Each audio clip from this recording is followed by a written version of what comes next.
माणिक दौलत Borse, RBNB college, 12वी अर्थशास्त्र. विद्यार्थी मित्रांनो, आज आपण आपल्या पाठ्यक्रमातील जे 12वी अर्थशास्त्रामध्ये प्रकरण क्रमांक 5 बाजाराचे प्रकार, या बाजार प्रकारांमध्ये याच्या अगोदर आपण पूर्ण स्पर्धा हा जो बाजाराचा प्रकार होता त्या बाजार प्रकाराचा आपण आढावा घेतला, त्याची माहिती आपण पाहिली आणि त्या प्रकाराची वैशिष्ट्ये व्याख्या आपण पाहिल्या. आता आपल्या दृष्टिकोनातून हा मक्तेदारी हा बाजार प्रकार देखील महत्त्वाचा मानला जातो आणि आपल्याला हा वेगळा जो प्रकार आहे बाजाराचा मक्तेदारी, तो आज आपल्याला इथं अभ्यासायचा आहे. तर आपल्या दृष्टिकोनातून हा भाग खऱ्या अर्थाने आपल्यासाठी महत्त्वाचा आहे. आता या मक्तेदारीचा आपण अर्थ आणि व्याख्या जर पाहिली तर तुमच्या ती गोष्ट लक्षात येईल. आता इथं बघा, मक्तेदारीला या शब्दामध्ये इंग्रजी शब्दात मोनोपॉली म्हणतात. मोनोपॉली, आता हा इंग्रजी शब्द आहे. आता आपण या मोनोपॉलीचा जर फोड केली या शब्दाची, तर आता इथं बघा, मोनो या शब्दाचा अर्थ होतो एक आणि पॉली या शब्दाचा अर्थ होतो विक्रेता. आता आपल्याला या शब्दावरून असं लक्षात येईल की मोनोपॉली म्हणजे दोघांचा आपण या ठिकाणी एकच शब्द करून जर अर्थ काढला, मोनोपॉली म्हणजे एक विक्रेता. आता एक विक्रेता याच्यावरून आपल्याला लक्षात येईल की ज्या बाजारामध्ये वस्तूचा एकच विक्रेता असतो अशा बाजाराला मक्तेदारीचा बाजार म्हणतात. विक्रेता आणि उत्पादक या दोन्ही भूमिकामध्ये मक्तेदार हा एकटाच असतो आणि म्हणून या बाजाराला मक्तेदारीची बाजार म्हणतात. आता मोनोपॉली हा शब्द खऱ्या अर्थाने ग्रीक भाषेतील शब्द आहे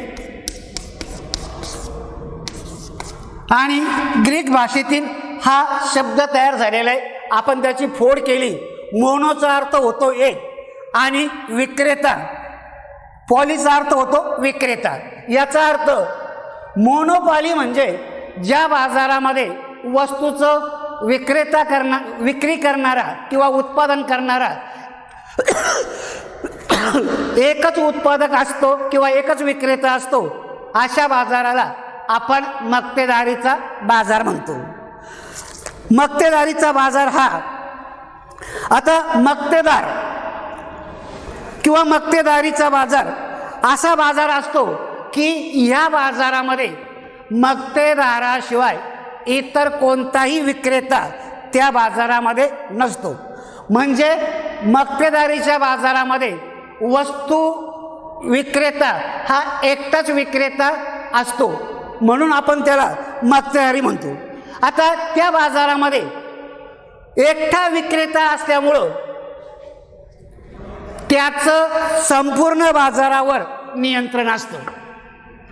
आता नियंत्रण असतं आणि नियंत्रण असतं म्हणजे नेमकं काय, तर त्या बाजारामध्ये वस्तूचा पुरवठा कशा पद्धतीने करायचा, किती प्रमाणात करायचा आणि त्या बाजारामध्ये त्या वस्तूची किंमत किती ठेवायची, या सर्व गोष्टींच्या बाबतीमध्ये मक्तेदार हा स्वतः निर्णय घेतो.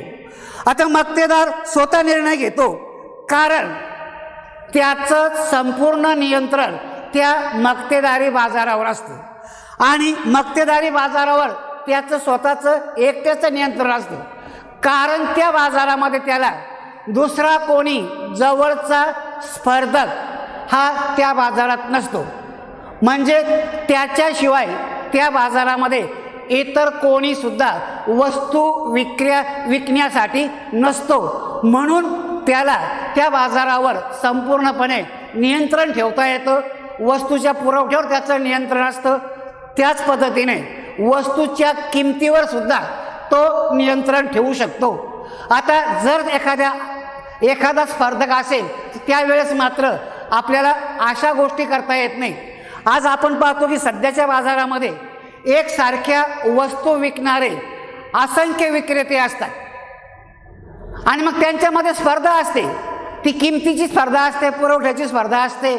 त्याच्यामुळं ग्राहकांना अशा स्पर्धेचा फायदा होतो.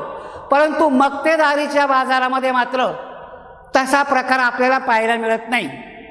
मक्तेदारीच्या बाजारामध्ये मक्तेदार हाच फक्त वस्तूचा पुरवठा करणारा आणि विक्री करणारा एकमेव विक्रेता किंवा उत्पादक असतो आणि त्याच्या शिवाय इतर कोणीही त्या बाजारात त्याला जवळचा स्पर्धक नसतो किंवा त्याला त्या बाजारामध्ये कुठलाही दुसरा पर्याय उपलब्ध नसतो.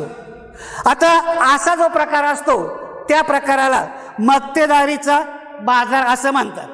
आता आपण मक्तेदारीच्या बाजारासंबंधी हे थोडक्यात माहिती घेतली.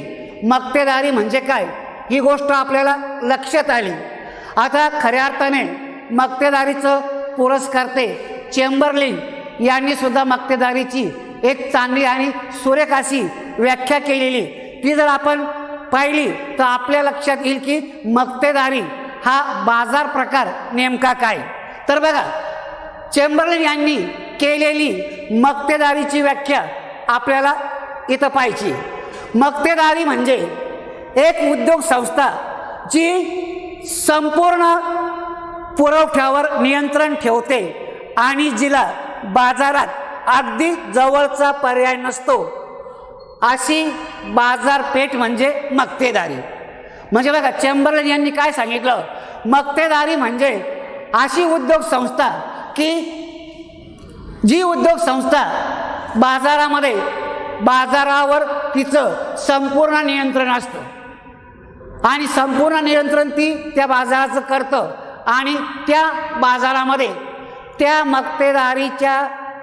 मक्तेदाराशिवाय दुसरा कोणीही उत्पादक त्याला तिथं स्पर्धक म्हणून नसतो.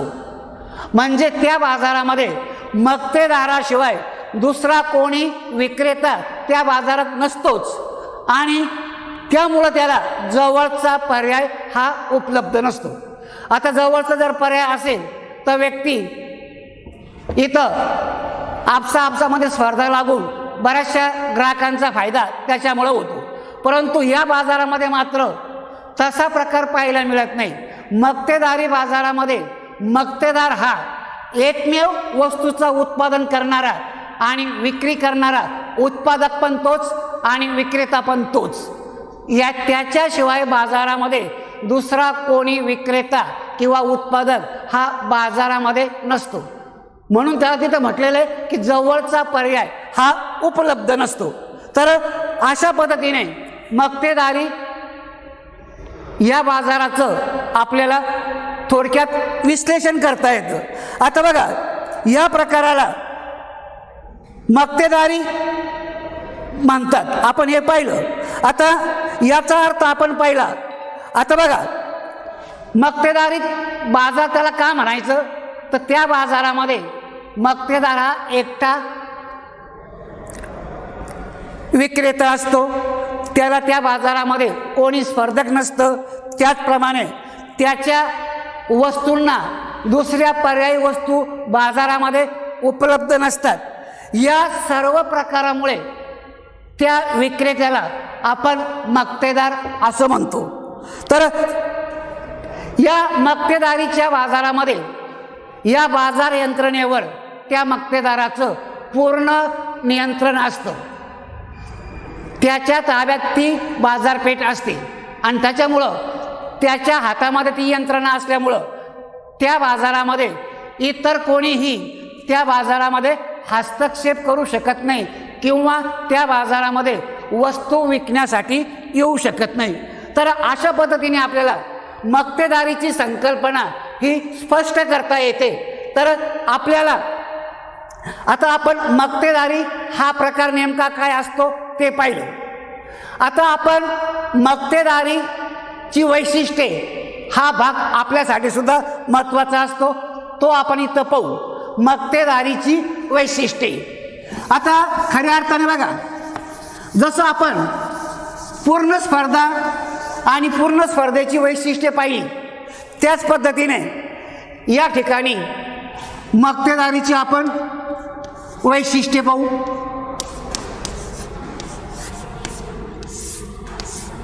आपल्या दृष्टिकोनातून या वैशिष्ट्यांना सुद्धा इथं खूपच महत्त्व आहे. त्याच्यामध्ये पहिलं वैशिष्ट्य आहे एकच विक्रेता.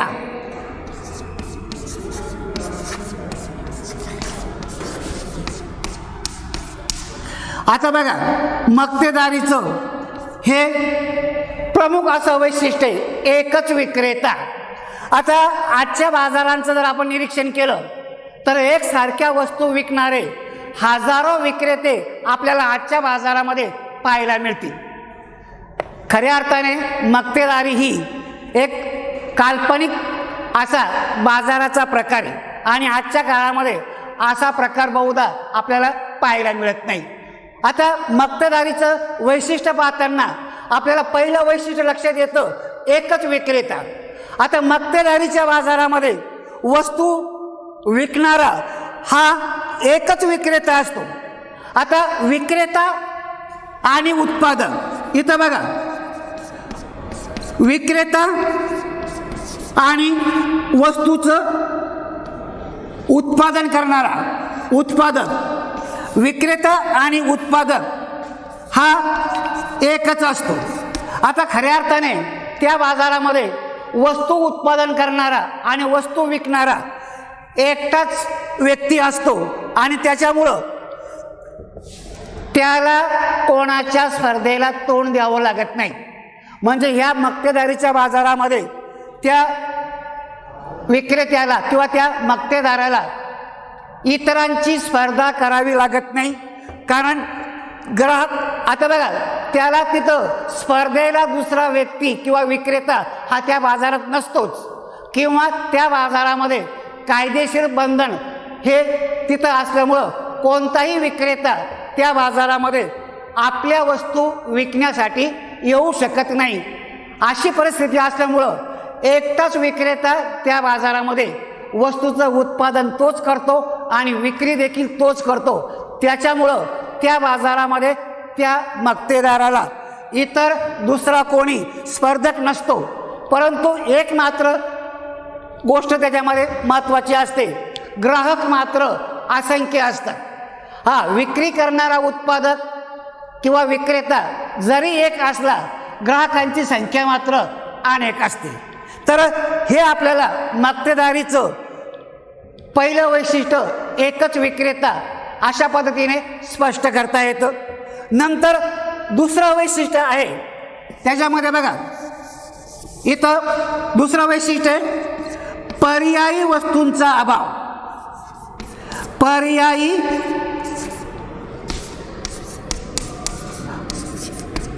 पर्यायी वस्तूंचा अभाव.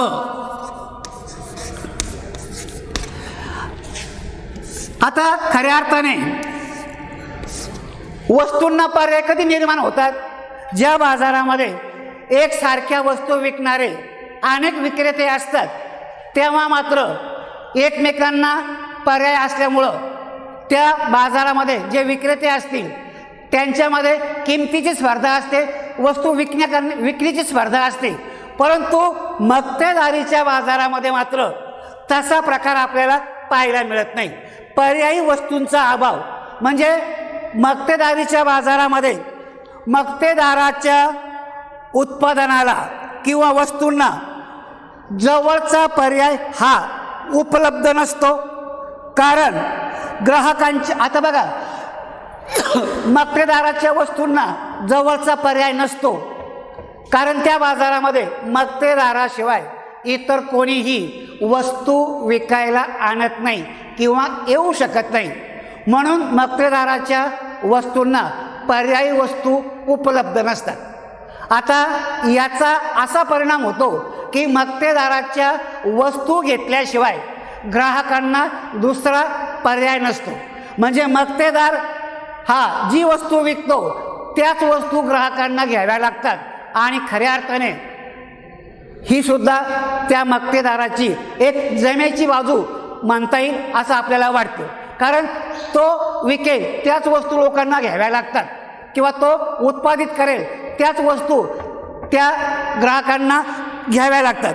म्हणजे याचा अर्थ बघा, मक्तेदारी बाजारामध्ये मक्तेदार जी वस्तू निर्माण करतो तिच्यासारख्या दुसऱ्या वस्तू विकायला येत नाही किंवा दुसरे उत्पादक पर्यायी वस्तू बाजारामध्ये आणत नाही आणि त्याच्यामुळं ग्राहकांना मक्तेदाराचीच वस्तू त्या ठिकाणी मक्तेदारी बाजारामध्ये विकत घ्यावी लागतात. त्याच्यामुळं बघा, या प्रकारात मागणीची छेदक लवचिकता किंवा मागणीची छेदक लवचिकता ही शून्य किंवा नकारात्मक असते. आता शून्य किंवा नकारात्मक म्हणजे काय? त्याच्या वस्तूला पर्याय उपलब्ध नसल्यामुळं छेदक लवचिकता ही शून्य असते. आता दुसरा पर्याय नसल्यामुळं लोकांना नाईलाज असतो तीच वस्तू घ्यावी लागते. त्याच्यामुळं छेदक लवचिकता ही शून्य असते. आता लोकांना इथं दुसरी वस्तू घेण्यासाठी कुठल्याही प्रकारची तडजोड करता येत नाही. एखाद्याला वाटलं की मक्तेदाराची वस्तू घ्यायची आणि आपण दुसरी वस्तू घेऊ, परंतु त्या व्यक्तीला, त्या ग्राहकाला असा प्रकार करता येत नाही.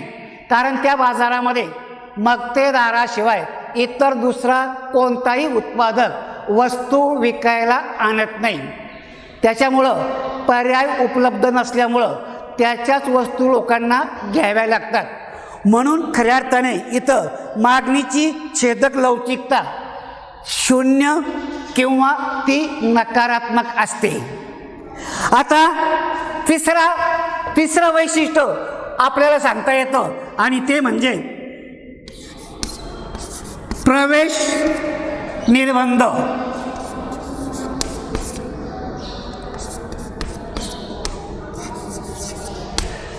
आता मक्तेदारीच्या बाजारामध्ये इतर कोणत्याही उत्पादकाला प्रवेशावर निर्बंध असतात. प्रवेश निर्बंध किंवा कोणत्याही उत्पादकाला, विक्रेत्याला मक्तेदारीच्या बाजारामध्ये वस्तू विकण्यासाठी जाता येत नाही किंवा त्या बाजारामध्ये प्रवेश करता येत नाही.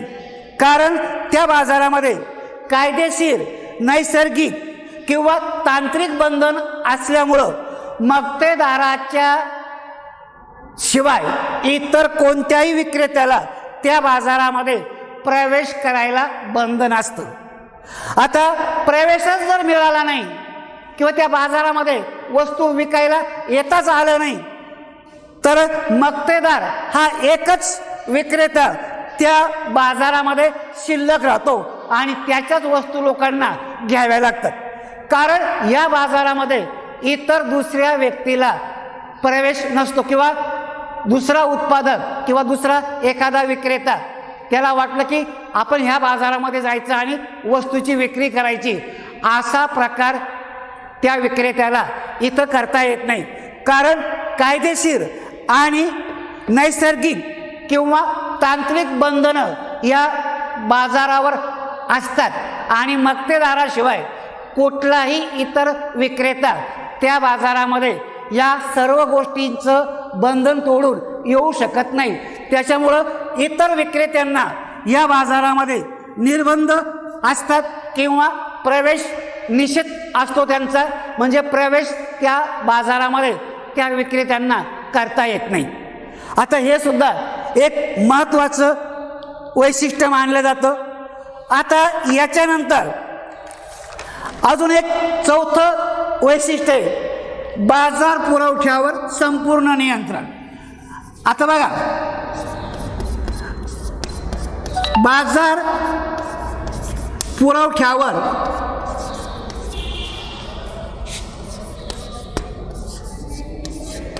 संपूर्ण नियंत्रण.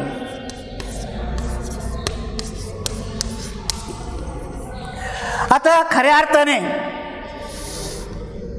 या मक्तेदारीच्या बाजारामध्ये मक्तेदार हा एकच विक्रेता असल्यामुळं आता वस्तूचा पुरवठा बाजारामध्ये किती करायचा, वाढवायचा की कमी करायचा, वस्तू किती आणायच्या, आता हे ठरवणारा त्याच्याशिवाय दुसरा विक्रेता नसतो. त्याच्यामुळं जर त्याला वाटलं वस्तूचा पुरवठा कमी करायचा आणि वस्तूचा पुरवठा कमी करून जास्त किंमत आकारायची, तर तो हा प्रकार करू शकतो. आणि कधी काळी त्याला वाटलं की मोठ्या प्रमाणामध्ये वस्तू बाजारामध्ये विक्रीसाठी आणायच्या आणि जास्तीत जास्त पुरवठा करायचा, म्हणजे खऱ्या अर्थाने मक्तेदाराला या प्रकारामध्ये स्वतःच्या मनाप्रमाणे वागण्याची मुभा असते. असं जर म्हटलं तर काही चुकीचं होणार नाही.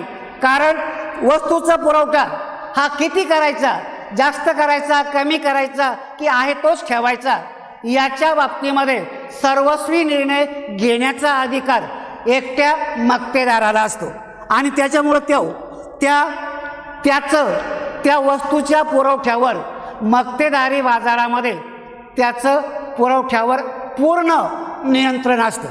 आता पूर्ण नियंत्रण काय असतं, तोच पुरवठा कमी जास्त करणारा एकटाच विक्रेते असल्यामुळं त्याचं संपूर्ण पुरवठ्यावर नियंत्रण असतं. त्याला वाटलं जास्त पुरवठा करायचा तो करू शकतो, किंवा त्याला वाटलं की वस्तूचा पुरवठा बाजारातून कमी करून घ्यायचा तर तो कमी करू शकतो. आता पुरवठा कमी जास्त करून मोठ्या प्रमाणामध्ये नफा प्राप्त करण्याचा उद्देश हा त्याचा असू शकतो आणि त्याचं नियंत्रण असल्यामुळं त्याच्याशिवाय दुसरा पर्याय बाजारात नसतो किंवा इतर विक्रेते नसल्यामुळं संपूर्ण यंत्रणा मक्तेदारीची त्याच्या हातात असते. मग ती बाजारपेठ कशा पद्धतीने चालवायची हे तो ठरवत असतो. त्याच्यामुळं पुरवठ्यावर त्याचं संपूर्ण नियंत्रण असतं. आता याच्यानंतर अजून एक महत्त्वाचं वैशिष्ट्य ते म्हणजे बघा, इथं किंमत करता. आता मक्तेदार हा किंमत करता असतो. पाचवं वैशिष्ट्य जर आपण पाहिलं, मक्तेदाराला इथं किंमत करता म्हणतात, प्राइस मेकर. आता त्याला किंमत करता म्हणतात. आता आपण इतर बाजारांमध्ये पाहतो की आपण वस्तूची किंमत कमी जास्त करू शकतो किंवा किमतीच्या बाबतीमध्ये तडजोड करून थोड्याफार प्रमाणामध्ये 10-20 रुपये इकडं तिकडं करून आपण वस्तू विकत घेऊ शकतो आजच्या बाजारामध्ये. परंतु मक्तेदारीच्या बाजारामध्ये मात्र असा प्रकार आपल्याला करता येत नाही. का करता येत नाही, तर मक्तेदाराचं त्या बाजारावर संपूर्ण नियंत्रण असतं आणि नियंत्रण असल्यामुळं त्याच्या वस्तूची किंमत तो स्वतः ठरवतो आणि किंमत किती ठरवावी हे सर्वस्वी त्याच्या मतावर अवलंबून असतं. त्याच्यामुळं त्याच्या मताप्रमाणे तो वस्तूची विक्री करतो किंवा वाटेल तेवढी किंमत तो त्या वस्तूची ठरवून बाजारामध्ये तो वस्तू विकू शकतो. आता खऱ्या अर्थाने हा प्रकार त्याला का करता येतो हे सुद्धा महत्त्वाचं आहे. ज्या वेळेस आपल्या साध्या बाजारामध्ये अनेक स्पर्धक असतात, अशा स्पर्धेच्या बाजारामध्ये जर एखाद्याने किंमत वाढवली तर लोक त्याच्या वस्तू घेण्याच्या ऐवजी इतरांच्या वस्तू घेतील आणि त्याला सांगतील की तिकडं ती वस्तू या भावाला चालू आहे आणि तू एवढी जास्त किंमत आकारतो. त्याच्यामुळं त्याच्या वस्तू विकण्याच्या घेण्याऐवजी लोक दुसरीकडे वस्तू घेतात, कारण लोकांना पर्याय उपलब्ध असतो. मक्तेदारीच्या बाजारामध्ये असा प्रकार आपल्याला पाहायला मिळत नाही. मक्तेदार हा एकटाच त्या ठिकाणी विक्रेता असतो आणि उत्पादक सुद्धा तोच असतो. वस्तूची किंमत तोच ठरवतो, कमी ठेवायची की जास्त ठेवायची. त्याच्यामुळं मक्तेदाराला किंमत करता म्हणतात. इतर बाजारामध्ये आपण तडजोड करू शकतो, परंतु मक्तेदारीच्या बाजारामध्ये मक्तेदाराने जी किंमत त्याच्या वस्तूची निश्चित केली त्याच किमतीला आपल्याला वस्तू विकत घ्यावी लागते. त्याच्या किमतीमध्ये आपल्याला कुठल्याही प्रकारची तडजोड मात्र करता येत नाही.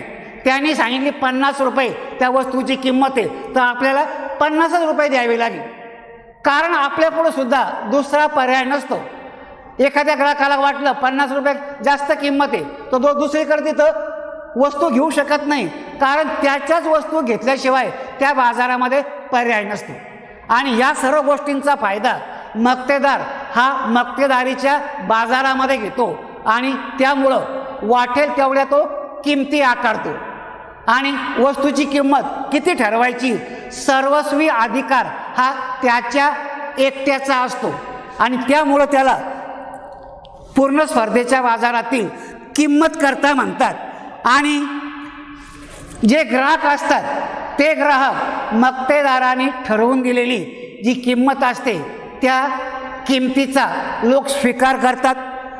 त्याच्यामुळं मक्तेदार हा खऱ्या अर्थाने मक्तेदारीच्या बाजारामध्ये किंमतकर्ता असतो.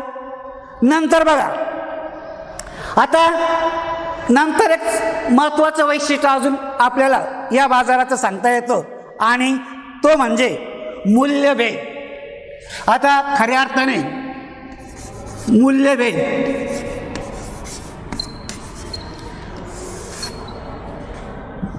बहुतेक हा प्रकार तुम्हाला इतर कोणत्याही बाजारामध्ये दिसणार नाही.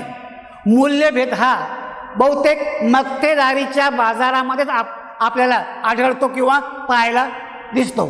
आता कारण मूल्यभेद म्हणजे नेमकं काय बघा. मूल्यभेद आता आपण एका वस्तूची किंमत वेगवेगळ्या ग्राहकांना वेगवेगळी आकारणे किंवा एखादं ठिकाण असेल, एखादा कालावधी असेल, स्थळ काळ या दृष्टिकोनातून वस्तूच्या किमती भिन्न भिन्न आकारणे याला मूल्यभेद म्हणतात. आता मग त्यामुळे बघा, आता मक्तेदार वस्तूची विक्री करणारा हा एकटा उत्पादक असतो. त्याच्यामुळं तो आपल्या वस्तूंच्या किमती तो स्वतः निश्चित करतो आणि बाजारामध्ये एकटा विक्रेता असल्याने तो मनाला येईल ती किंमत त्या वस्तूची आकारू शकतो. समजा त्याला वाटलं एखाद्या विक्रेत्याला त्या वस्तूची किंमत 10 रुपये सांगायची, एका दुसऱ्या व्यक्तीला 15 रुपयाला ती वस्तू विकायची आणि तीच वस्तू एखाद्या व्यक्तीला 25 रुपयाला सुद्धा तो विकू शकतो. कारण त्याच्या हातामध्ये त्या वस्तूची किंमत किती सांगायची किंवा किती ठेवायची ही गोष्ट असल्यामुळं आपल्या वस्तूच्या किमती तो वेगवेगळे आकारतो. जसं ठिकाण असेल, तसा काळ असेल, त्या काळानुसार स्थळानुसार वस्तूच्या किमती वेगवेगळे आकारून मक्तेदारी बाजारामध्ये मूल्यभेद केला जातो आणि मूल्यभेद करून मक्तेदार हा खऱ्या अर्थाने आता हा प्रकार का केला जातो तर सर्वात महत्त्वाची गोष्ट मूल्यभेदामुळं नफा हा जास्तीत जास्त प्राप्त करण्याचा प्रयत्न मूल्यभेदाच्या माध्यमातून मक्तेदार हा करत असतो. आता मक्तेदाराचा उद्देशच तो असतो की मूल्यभेद करून जास्तीत जास्त नफा प्राप्त करणे आणि त्याला ती गोष्ट करता येतं किंवा करता येणे शक्य आहे. कारण इतर बाजारामध्ये मूल्यभेद करता येत नाही. जर एखाद्या व्यक्तीने असा जर प्रकार केला तर त्याच्याकडे कोणी वस्तू विकत घेणार नाही. परंतु मक्तेदारीच्या बाजारामध्ये मक्तेदाराशिवाय कोणताही विक्रेता वस्तू विकायला नसतो. मग वाटेल त्या किमतीला तो आपल्या वस्तू विकतो आणि एखाद्याला जास्त किमतीला विकेल, एखाद्याला कमी किमतीला विकेल, असा जो प्रकार केला जातो. म्हणजे एकच वस्तूच्या किमती वेगवेगळ्या ठिकाणी वेगवेगळ्या काळामध्ये वेगवेगळ्या आकारतो हा जो प्रकार केला जातो या प्रकाराला मूल्यभेद असं म्हणतात. तर मूल्यभेद खऱ्या अर्थाने वेगवेगळ्या किमती आकारून केला जातो म्हणून त्याला मूल्यभेद असं नाव आहे. म्हणजे मूल्य म्हणजे किंमत आणि भेद म्हणजे त्याच्यामध्ये फरक करणे म्हणजे किमतीमध्ये फरक करण्याचं काम मक्तेदारी बाजारामध्ये केला जातो. आणि जसा काळ असेल, जशी वेळ असेल किंवा एखादं ठिकाण असेल तर वेगवेगळ्या ठिकाणी तीच वस्तू वेगवेगळ्या किमतीला मक्तेदार विकू शकतो. असा जो प्रकार केला जातो त्याला खऱ्या अर्थाने मूल्यभेद म्हणतात. आणि आता याच्यानंतर शेवटचं जे वैशिष्ट्य आहे, उद्योग संस्था हाच उद्योग. आता खऱ्या अर्थाने बघा, इथं जे शेवटचं वैशिष्ट्य 7वं, उद्योग संस्था. उद्योग संस्था हाच उद्योग.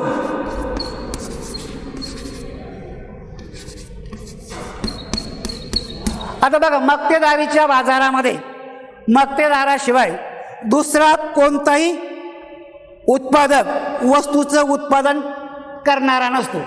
आणि त्यामुळं त्याच्या या मक्तेदारीच्या बाजारामध्ये तो एकमेव वस्तू उत्पादक असतो. त्याच्यामुळं तोच विक्रेता आणि तोच उत्पादक. आता ह्या गोष्टीमुळं आता बघा, त्याच्यामध्ये विक्रेता वेगळा नाही किंवा उत्पादक देखील वेगळा नाही. उत्पादक आणि विक्रेता हा एकच असल्यामुळं त्याच्यामध्ये बघा, या प्रकारामध्ये उद्योग संस्था हाच उद्योग असतो.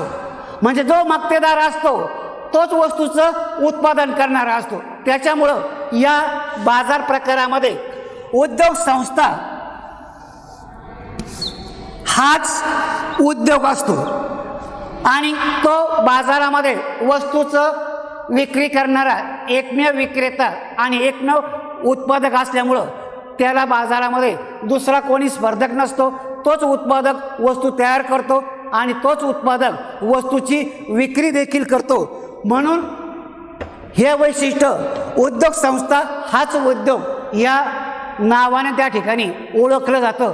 तर अशा पद्धतीने आपण मक्तेदारी म्हणजे काय आणि मक्तेदारीची वैशिष्ट्ये हा भाग आपण या बाजार प्रकारामध्ये पाहिला. खऱ्या अर्थाने मक्तेदारीचा बाजार आपल्या दृष्टिकोनातून महत्त्वाचा मानला जातो. बऱ्याच वेळा आपल्या परीक्षेसाठी हा भाग आपल्या उपयुक्त ठरतो. आजच्या पुरतं इतकं ठीक आहे.